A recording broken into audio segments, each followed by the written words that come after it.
मैं the symbol of knowledge coaching institute की छात्रा कशिश मिश्रा आप सभी के समस्त महिला सशक्तिकरण पर कुछ वाक्य बोलना चाहूँगी।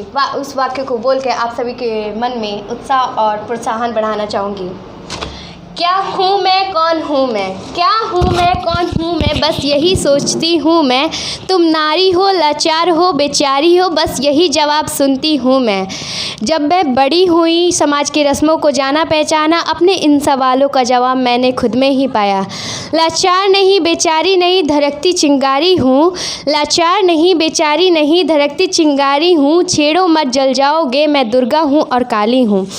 आप लोग को मैं महिला सशक्तिकरण क्या है ये बताना चाहूँगी। महिला सशक्तिकरण का अर्थ है कि महिलाओं को बिना किसी भेदभाव के जीवन के प्रत्येक क्षेत्र में स्वतंत्रतापूर्वक कार्य करने का अधिकार ही महिला सशक्तिकरण कहलाता है। अभी भी आप लोग यही सोच रहे होंगे महिला सशक्तिकरण क्यों आया। मैं आप लोग को यही बताना चाहूँगी कि महिला सशक्तिकरण क्यों आया।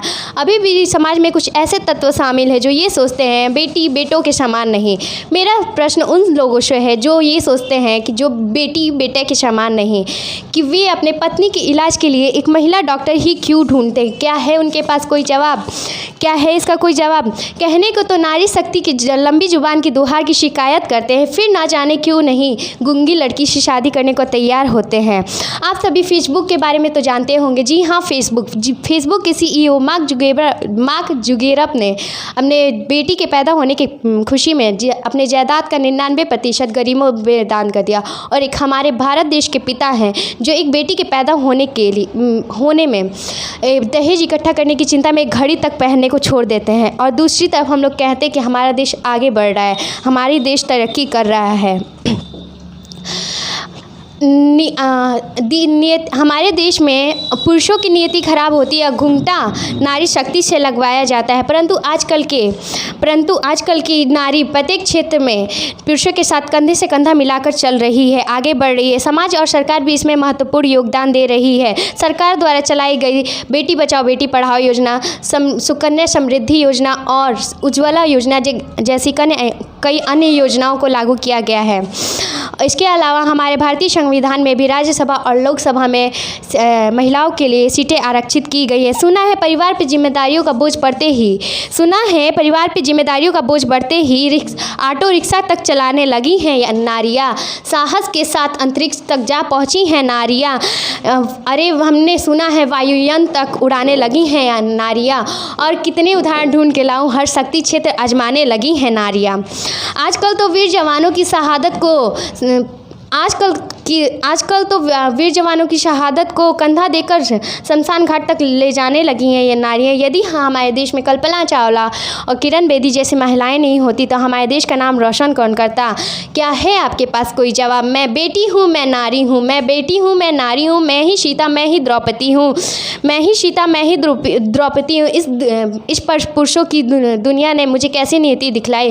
कभी जुए में हार गए तो कभी अग्नि परीक्षा करवाई। सतयुग हो या कलयुग, हर बार इल्ज़ाम मुझी पर आया। फिर ना जाने क्यों काली अंधेरी रातों में चलने से मन घबराया। मैं डरती हूँ, मैं मरती हूँ, मैं डरती हूँ, मैं मरती हूँ जब सफ़र पे अकेले चलती हूँ। मैं डरती हूँ, मैं मरती हूँ जब सफ़र पे अकेले चलती हूँ। यह ना जाने कौन सी आहट है, यह ना जाने कौन सा साया है। फिर उस काली अंधेरी रातों ने मुझे उन दो बाहों ने खींच लिया। एक ने मुंह पे हाथ रखा तो दूसरे ने आंचल खींच लिया। फिर से मर्यादा की सारी सीमाओं को तार कर दिया। उस अंधेरी रातों में मुझे सड़क पर तड़पता छोड़ दिया। सबने फ़ोटो खींची, कोई मदद को ना आगे आया। कोई मदद करो, चीख कर चीखे भी मुझसे रूठ गए। जब होश में आई तो सबकी बातें सुनकर टूट गई। जब परिवार की बदनामी की बात हुई तो सभी ने मुझे समझाया ये नई उम्र के लड़के हैं, थोड़ा बहक ही जाते हैं। क्यों गए सभी दुनिया वाले तुम पर ही प्रश्न उठाएंगे। क्यों गई थी काली अंधेरी रातों में? क्या कोई नहीं था साथ में? क्या मेकअप थे, क्या कपड़े थे? क्या छोटे कपड़े पहने थे? इस सवालों की भुलैया में सच्चाई कहीं खो सी जाती है। सब भूल जाओ, यह कहने वाले तुम्हें शर्म नहीं आती है। सब भूल जाओ यह कहने वाले, तुम यह मत भूलो अगले दिन सड़क पे पड़ी बहन या बेटी तुम्हारी भी हो सकती है, और इस दुख से बढ़कर कोई दुख नहीं हो सकता है, और जो नारी का सम्मान ना करे वो मर्द नहीं हो सकता है। मैं बस यही कहना चाहूँगी कि महिलाओं को सशक्त होना ज़रूरी है, सुंदर नहीं।